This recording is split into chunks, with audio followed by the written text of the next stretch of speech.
Okay, today we are going to be talking about understanding patterns. So we're going to look at the client when they come in. First, we're going to have the assessment. We're going to ask the questions. We're going to look over their intake, and then based off their symptoms, their past history, we're going to take in all that data and then look at their physical posture, look at their movement, look at how they stand, how they are reacting to the environment in the room that you're in. So this is super important to really kind of understand and see the patterns that contributed to their pain or dysfunction. It could be a chronic thing that let's say they blew out their knee 2 years ago, went to PT, healed, recovered. No surgery happened, but it took time to heal. Their body is compensating and leaning to the opposite side. They might be shifting in their stance.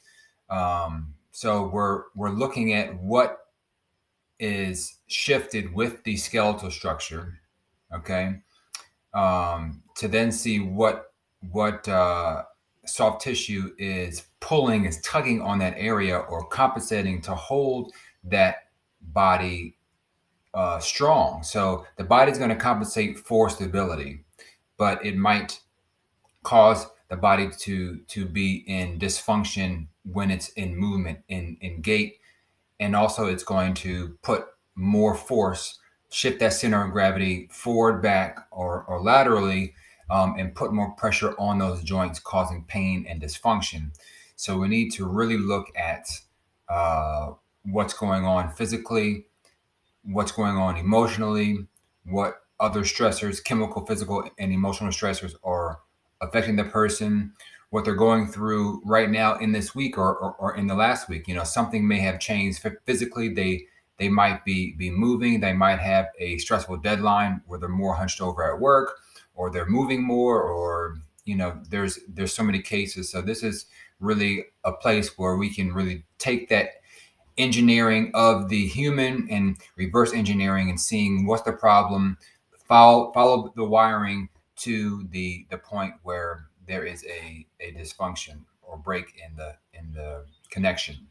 So now we're going to look at the anterior view. So when a client or patient is standing in your office, you're going to look at their anterior view and just look at their shoulder. Sometimes you can have like a plumb line running down. So in the beginning, when you're trying to assess it and really visualize the right and left halves of the body, it might be easier to get a stick. Like I have a PVC pipe that's about 6 feet. I have them stand naturally in like a square or on a line, and then I put that stick right in between their body, right up close, and then I can really visually see what is going on from right to left, seeing the shift from right to left, seeing the deviations vertically, seeing what's going on.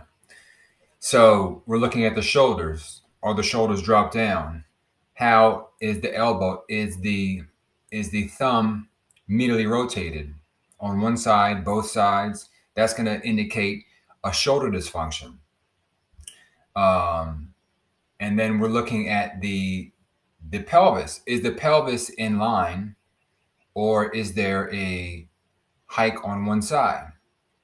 That hike, that shift in the pelvis is definitely going to affect the femur, going to affect the knee and medial rotation of the knee or lateral rotation of the knee, and then that's going to affect down at the ankle and the foot's going to splay out. It's going to change positioning, which is going to change the entire gait and the force going up into the body.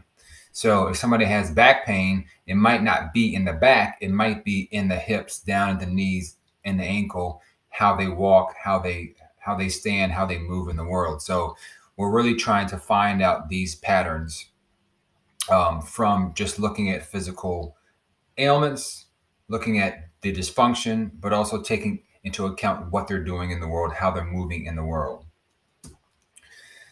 The posterior view. Here's another way of looking at it, is looking at it of three triangles and how tilted is that triangle to one side.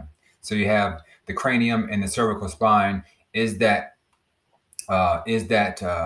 triangle, that area centered? Is it off to one side? Is it leaning? And then we're looking at the shoulders from the back as well. We can really see if there's any forward shoulder deviation by looking at the scapula. Is there any scapular winging?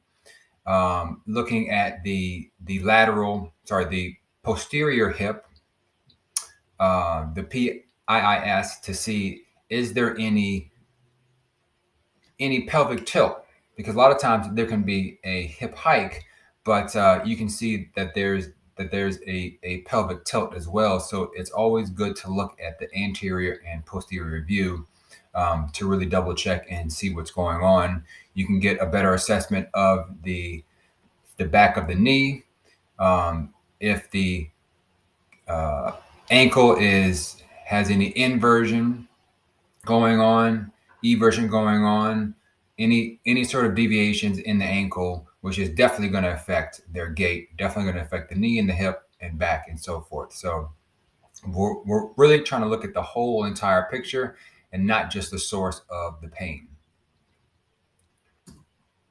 So from a lateral view, this is a common dysfunction that we'll go over in detail, but people tend to have this forward shoulder or upper cross syndrome, and it starts in the cervical spine, in the neck. As we know, our skull is about 12 pounds approximately. Every inch forward that our head goes over center of gravity, gravity's constantly pulling down on our skeleton, on our body. So the muscles have to create tone to hold that head up.